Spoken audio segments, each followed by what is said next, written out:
በጎ ነበር ብዬ አስባለሁ። ሌላው መሰረታዊ ሐሳብ ደግሞ በጣም መታሰብ ያለበት አፋሕድ ይሄ ዝም ብሎ የመጣ አይደለም። አሁን እነ በዲ ካርተር እንደዚህ አይነት ምክረ ሐሳብ ለምክር ቤት ሲያቀርቡ ዝም ብሎ የኢትዮጵያን ጉዳይ አሳስቧቸው ወይም በግላቸው ተነሳሽነት ሄደው አጥንተው ምን ብቻ ነው ብዬ አላስብም። የገፋፏቸው በአማራ ጉዳይ ላይ የዲፕሎማሲ ስራዎችን የሚሰሩ የሚዲያ ስራዎችን የሚሰሩ እንደዚህ የመሳሰሉ ይኖራሉ ብዬ አስባለሁ። እነዚህ መሰራት የነበረባቸው ደግሞ በግለሰብ ደረጃ ብቻ ሳይሆን በጥቂት ቡድኖች ደረጃ ብቻ ሳይሆን በድርጅት ደረጃ በተለይም ደግሞ እንደ አፋሕድ እንደ አፋብኃ ባሉ የአማራውን የህልውና ትግል ከፊቱ ነው በሚመሩ ድርጅቶች ደረጃ ነበረ። ይህንን ይሰራሉ ተብለው አፋሕድ የሰየማቸው ያስቀመጣቸው ሰዎች 5 ሰው እንኳን በአዳራሽ ውስጥ መሰብሰብ የተሳናቸው አንድ የዋትሳፕ ቡድን ከፍተው አንድ የቴሌግራም ቡድን ከፍተው እዛ ላይ ሲሰዳደቡ ሆነዋል። እና እነሱ ነበሩ እንደዚህ አይነቶችን ስራ መስራት የነበረባቸው እና በዚህ መልኩ ሌሎች የኮንግረስ አባላትም ጭምር በደንብ እንዲረዱ እንዲገባቸው እንዲያስተውሉ ስለ ኢትዮጵያ የበለጠ መረጃ እንዲኖራቸው እንዲገነዘቡ ማድረግ ያስፈልጋል ብዬ አስባለሁ። በተረፈ ይህንን ደግሞ የሰሩ ቡድኖች ግለሰቦች ይኖራሉ። ለነሱም ክብር እውቅና መስጠት ተገቢ ነው ብዬ አስባለሁ። እኔ እነማን እንደሆኑ በትክክል መረጃው የለኝም፣ ግን ሰዎች አሉ ብዬ አስባለሁ። ለነሱ ክብር እውቅና መስጠት ከዛም በዘለለ በነፃነት በየትም ቦታ ውክልና ኖሯቸው ተንቀሳቅሰው መስራት የሚችሉበትን እድልም ጭምር መስጠት ተገቢ ይመስለኛል። ነገር ግን በድርጅት ደረጃ የሚሰሩ ዲፕሎማሲያዊ ስራዎችን አምክኖ በአንድ ግማሽ ገጽ በምን መግለጫ እንደው ዝም ብሎ ትክክል ናቸው ኮንግረስማኑ ያሉት ነገር ብሎ ማለት ብቻውን በቂ ትግል አይደለም። ይሄ የሚተች አይደለም፣ በጎ ነገር ነው። ነገር ግን በቂ ትግል አይደለም። በተለይ የአማራ ሕዝብ ካለበት የህልውና ስጋት አኳያ የአማራ ፋኖ እየተጣለበት ካለው ተስፋ አኳያ ይሄ በቂ አይደለም። ከአቅም በታች የሆነ እንቅስቃሴ ነው። ጀሪ ከልብ አመሰግናለሁ ጌጥዬ ማፈወርቅም። ወደ ርዕሰ ጉዳያችን ንግባና ምክንያቱም ይህንን የአማራ ፋኖ ህዝባዊ ድርጅት አመራሮችን ይሁን የፕሮፓጋንዳ ክፍል የሚሆን ይህን ጉዳይ የሚመለከተው ማንኛውም ክፍል ይሰማል ብዬ ተስፋ አደርጋለሁ። ምናልባት የኛ ውይይቱ ምን አይነት ምላሽ አግኝቷል፣ ውይይታችን ላይ የምናነሳቸው ሀሳቦች ምን ያህል ፍሬ እያፈሩ ነው የሚለው አመላካቾች ናቸው። በየጊዜው የሚመጡት ነገሮች እና እሱን ለማሳየት ነው። ወደ ጋምቤላው ነገር በጋምቤላ ያለው ነገር ተባልታ ጋምቤላ ወጣቶች ጀርባ ያለው ደባ ምንድን ነው? በውስጥ የተሰገሰጉ ዋና የህዝብ ጨፍጫፊዎቹ በዋናነት ህዝብን እያስጨረሱ ያሉት እነማን ናቸው? ምንስ አይነት ውስጥ እየተሰራ ያለው የሚለው እዛው ያሉ በጋምቤላ እየኖሩ ያሉ ራሳቸው ነዋሪዎች የሚናገሩት ነገር አለና ምናልባት 1-8-9 ደቂቃ ነው የምትሆነው። እሷን ብናዳምጣትና እንደው በአጠቃላይ እናንተ በነሱ በሚናገሩት ላይ ተከታታይ ጋምቤላ ጉዳይ ስንሰራ ቆይት መተናል። በተከታታይ ሌላ የምንሰራቸውም የጋምቤላ ጉዳዮች ይኖራሉ። ምክንያቱም እንዲህ በቀላሉ የሚታለፍ ነገርም ስላልሆነ ስለዚህ እናንተ የምትጨምሩበት ነገር ይኖራልና እሱን አዳምጠን ወደ እናንተ ሀሳብ ብንመለስ ከዛ በፊት የምታነሱት ሀሳብ ከሌለ ጥሩ ነው። በጣም ጥሩ ነው። በቃ ልዩ ከተዘጋጀልሽ የጋምቤላውን ፎቶዎችም ስለላኩልን ከፎቶቹ ጋር ድምፁን ብንሰማው መጀመሪያ ጋምቤላ ላይ የሆነ ያለው ያው የብሔር ግጭት ነው የምንለው ሁሉ ጊዜ የብሔር ግጭት ነው። አብዛኛው ብዙ ጊዜ እኛ ተናግረዋል። ለዚህም ጊዜ የቆየ ነው። ቴክኖሎጂ ባልገባበት ሰዓትም ነበረ ስለማይታወቅ ነው እንጂ ነበረ። ብዙ ጊዜ ነዋሪዎች ነው የሚመጡ ወደ እኛ ስፍራ በብዙ መንገድ ፍላጎት አላቸው። መሬት መወረር፣ ቀይ አካባቢ ነዋሪዎችን መገደል እና ማፈናቀል ነው እንግዲህ ስራቸው እና እዛ ያለው መሬቶች እንዲወረሩ ይፈልጋሉ። እኛ ኮስ ደግሞ ሬጅስተር ነው ብዙ ጊዜ ሊሰሩ የሚችለው ሬጅስት ማድረግ ነው። ከዛ ዲፌንድ ራሳቸው ዲፌንድ ያደርጋሉ። አሁንም የቆየ መጣ እስካሁን ድረስ። አሁን ይሄ የሚነሳው ችግሮቹ አሁን አይደለም የተጀመሩ ቆየት ያለ ነገሮች ናቸው የተጀመሩ። ምንድን ነው አሁን እንግዲህ ይሄ ነገር ሁሉ ወደ ፖለቲካ መጣ። ወደ ፖለቲካ የመጡ ነው እና በግድ ኖሮች አብዛኛው ስደተኞች ናቸው ጋምቤላ ውስጥ የሚኖሩ። ከዛ ከሳውት ሱዳኖች ጋር የተነሳው ጦርነት ሲመጡ ወዴት ነው ሰፈራቸው? ወደ ጋምቤላ ውስጥ ነው። እዛው ቅርብ ስለሆናቸው ማለት ነው። ከዛ ደግሞ ሰፈራ ይሰጣቸዋል። እዛ ኔሽን ምናምን ዩኒሴር የሚሰጣቸው ቦታዎች አሉ እዛና ከኢን ኮላቦሬሽን ዊዝ ኢትዮጵያንስ ገቨርንመንትስ እና ሪጂናልስ ገቨርንመንትስ ሰው ይሰጣቸዋል እና እዛ ላይ ካምፕ ውስጥ ነው የሚኖሩ።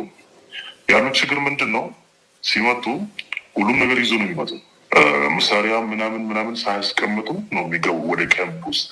አሁን የሆነ ያለው ችግሩ እዚህ ኖሮች አሉ፣ ጋምቤላ ጥቂት ኖሮች አሉ፣ ከድሮ ጀምሮ ነበሩ።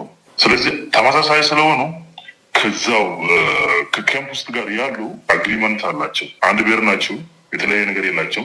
ስለዚህ እዚህ ጋር ነዋሪዎች መኖር ይችላሉ። ኢትዮጵያ ውስጥ ደግሞ እንደዚህ አይነት ነገር ቼክ አይደረግም። ማለት አንተ ስደተኛ ነው አይደለም ማለት እንደ መንግስት ሊያውቅ የሚችል ሰው የለውም። ማለት እዛ ሄደው ስደተኛ ነው መምታት የለበትም የሚል የለውም። ሁልጊዜ ስደተኛም ነዋሪዎችም ተመሳሳይ ናቸው። የክልሉ ነዋሪዎችም ተመሳሳይ ናቸው። ስፔሻል የነዋሪ ጎጫዎች ማለት ምንድን አሁን ጋምቤላ ውስጥ ከ7 ቀን ካምፕ ውስጥ አለው። ከ7 ካምፕ ውስጥ አብዛኛው የኖሮች ናቸው። እንዲሁም ከ7 ካምፕ ላይ የኖሮች ያሉ። ስለዚህ እዛ ያሉ አብዛኛው ኖሮች ደግሞ ከከተማ ያሉ ኖሮች ደግሞ የተለያዩ ሰዎች አይደለም። ካምፕ ይኖራል፣ እዚህም ከተማ ይኖራል፣ መሳሪያም ያንቀሳቀሳል። ስለዚህ የፖለቲካል ዲስአግሪመንት ካለ እዚህ ከተማ ውስጥ የብሔር እስከሆነ ድረስ እነሱ መግባታቸው አይቀርም። የራሳቸው ብሔር ሰፖርት ያደርጋሉ እና ከዛ እየመጣ የኖር ብዛት እየጨመረ መጣ። እየጨመረ ሲመጣ ደግሞ ምንድን ነው እኛ ነዋሪዎች ነን፣ የደቡብ ሱዳኖች የደቡብ ሱዳን ዜጎች ነን፣ የኢትዮጵያ ዜጎች ነን። ሁለቱም ነው ዱዋል ሲቲዝን የሚሉ ማለት ነው። ስለዚህ they have rights to seek for their freedoms in Gambia የሚል ነው። ስልጣን ፈልጋል። የስልጣን ፍላጎት አሁንም ተነሳ። አሁን ይሄ ሁሉ የሚመጣው በስልጣን ፍላጎት ነው። እኛ ብዙ መጀርን አሁን ኖር በከተማ ውስጥ ወደ 60% ናቸው አክቹዋሊ ብዙ ናቸው። ምንድን ነው ይሄ የሆነበት ምክንያት? ከስደተኞች ጋር ተደምሮ ስለነበረ ነው።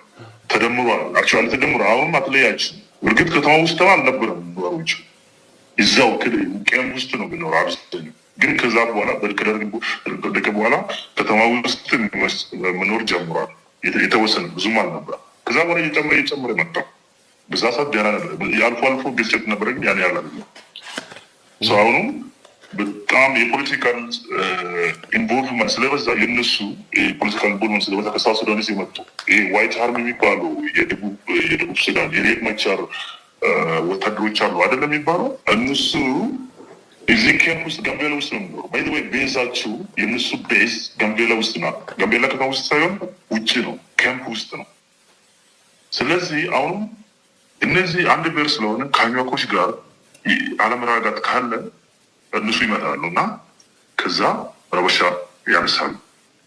አሁን መሳሪያ ያላችሁ ትላልቅ መሳሪያ ያላችሁ ከሀገር ሊሆን የሚችል ጦርነት መሳሪያ ነው አላቸው። ስለዚህ አሁን ሰሞኑ የተነሳው ትንሽ ቆይት ባለ ነው። አክቹዋሊ ቆይቷል ትንሽ።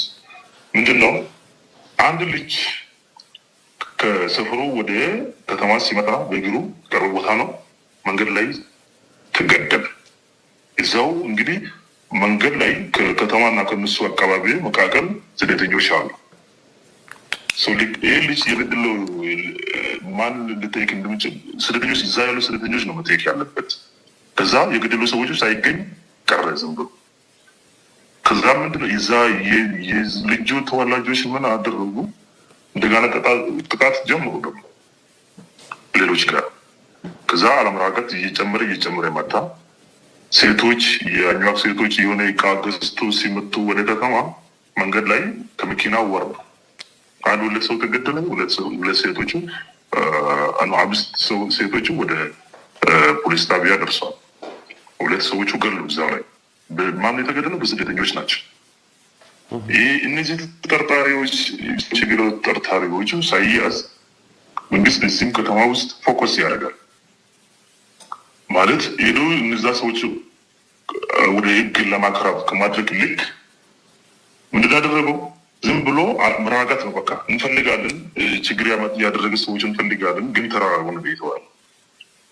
ከዛ ሰዎቹ ተናደዱ። ለምንድነው ሰዎቹ እየተገደለው ግን ፍርድ የለውም? አሁን ለዛ ነው አሁን በቅርብ ጊዜ አዛዡ ከመገደለው በፊት አንድ የባንክ ማናጀር ተገሎ ነበር አይደለም? የአብሽና ባንክ ተገሎ ነበር። ከዛ ያ ሲገደል ምንድነው አደረጉ? ፖሊሶቹ በራሳቸው እንትን አድርጓል ማለት ይሄ ወደ ግጭት አድርጓል። አሁን ተከፋፍሏል። የአኟኮች ፖሊስ የሆነው እና የነዋሪዎች ፖሊስ የሆነው ተከፋፍሏል። በቃ ከዛ አለመረጋጋት ከተማ ውስጥ ነበረ።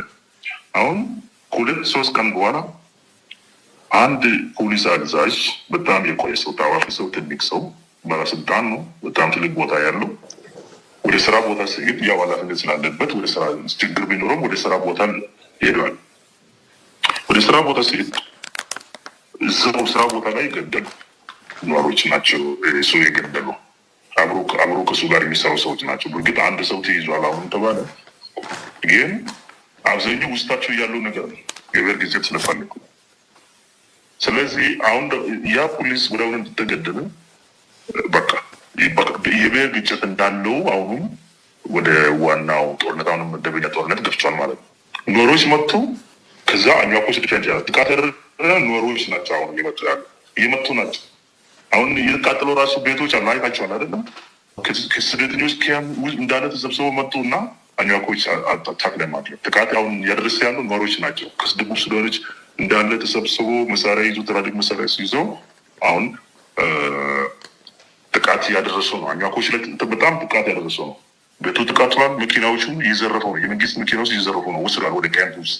አሁንም ያወርናል። አሁን ቅድም እያዩ ነበር። ሌሎች ገና እየመጡ ነው እየተባለ ነው። መሳሪያ ይዘው መኪና ይዘው ምናምን ነው እየመጡ ያለው። ግን ትላንትና የሚገርም ጦርነት ስለነበረ የአኟኮች አንድ ወረዳ አቧል የሚባል መኪና እስከሚዘረፍ ድረስ የፖሊስ መኪና ፓትሮል ወስዷል። ቤቱ አቃጥሏል። ንብረቱ ዘርፏል። ታጣቂ ቡድን ያደረገው ያለውንም የኑዌር ጎሳ ናቸው። የኑዌር ጎሳ ታጣቂዎች ቡድን ናቸው። ከስደተኞች ካምፕ ተሰብስበው ከሳውት ሱዳን የመጡ የሪክ መቻር ስደተኞች እንዳለ መቶ ተሰብስበው ወደ ከተማ ላይ ደርሶ ጥቃት ያደረሰ ነው ያለው። አሁን በዚህ ደቂቃ ውስጥ መከላከያ ገብቷል። ከተማ ውስጥ ናለው መከላከያ ገባና ትንሽ መረጋጋት አለው። መከላከያና ፌደራል ፖሊስ እያስተዳደረ ያለው ጋምቤላ ትንሽ አሁን መረጋጋት አለ። አሁን ድምፅ የመሳሪያ ድምፅ ጠብቷል ከተማ ውስጥ፣ ግን ከከተማ ዙሪያ ይሰማል። ስለዚህ ይሄ ደግሞ የተላለቅ የክልሉ ባለስልጣኖች እጁ አለበት። ከክልሉ ምክትል ፕሬዚደንት ጀምሮ ከክልሉ የጸጥታ ቢሮች ጀምሮ እጁ ያለበት ሰዎች ናቸው። እነዚህ ሰዎች መጥቶ ፖለቲካን ቦልመንስ እንዲያበዙ፣ ችግር እንዲያበዙ፣ ቫዮለንስ እንዲበዛ ያደረጉ እነሱ ባለስልጣኖች ስላሉ ነው። አሁንም እኮ በመንግስት መኪና እኮ እየመጡ ያለው ከሀገራቸው እዛው ጫካ ከምናምን ከወታደሩ ምንድነው ከስደተኞች ኪያም እየመጡ ያለው በመንግስት መኪና ነው። ይሄ ደግሞ የእነሱ የማን ቤት ነው? የምክትሉ ፕሬዚደንት ቢሮ ቤተሰቦች ናቸው፣ ፋሚሊ ናቸው ያደረገ ያለው። አሁንም ሰላም የለውም። መንቀሳቀስ በኋላ ወደ ቦታ መጣ አችልም ይቀንሳል ብለን ደግሞ ምንም በዚህ ሰዓት ሰው አሁንም እየተነሳ ነው። ትንሽ ይገባል ሁኔታው።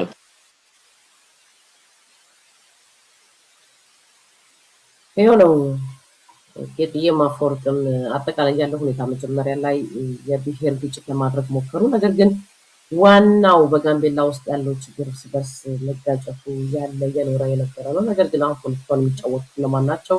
በተለይ ደግሞ ሁለት ስትነን የሚል ከነ መሳሪያው እንደፈለገ ድንበር አቋርጦ እንዲገባ የተደረገው በስደተኛ ስም ወደ ክልሉ እንዲገባ የተደረገው ኃይል ራሱን የኒዌር ተወላጅ አድርጎ ራሱን ባለመብት አድርጎ በክልሉ ሙሉ በሙሉ መብቱ የኛ ነው፣ ሌሎቹ መብታቸው የእናንተ አይደለም በሚል ይኸው እያደረገ ያለው ነገር ነው በግልጽ ያስቀመጡት። ከዚህ ጀርባ ደግሞ በዋናነት ይህንን እየመሩ ያሉት ደግሞ ውስጥ ያሉ በአመራርነት የተቀመጡ የኒዌር ተወላጅ ናቸው ይባሉ እንጂ ነገር ግን ይህንን ታጣቂ ቡድን በትክክል እየደገፉና ህዝብን እያስጨፈጨፉ ያሉ መሆናቸውን የገለጹልን።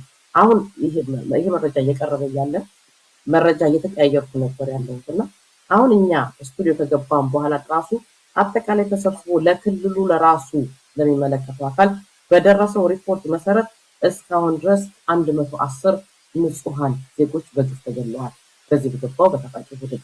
አሁንም ይሄ ታጣቂ ቡድን በደንብ በተደራጀና ኃይሉን ባጠናከረ መልኩ ከከባድ መሳሪያ እስከ ቀላል መሳሪያ የያዘ ዘመናዊ መሳሪያ የታጠቀ ቡድን አሁንም በክልሉ የተለያዩ አቅጣጫዎች እየገባ መሆኑን ነው ጨምሮ የገለጹልን።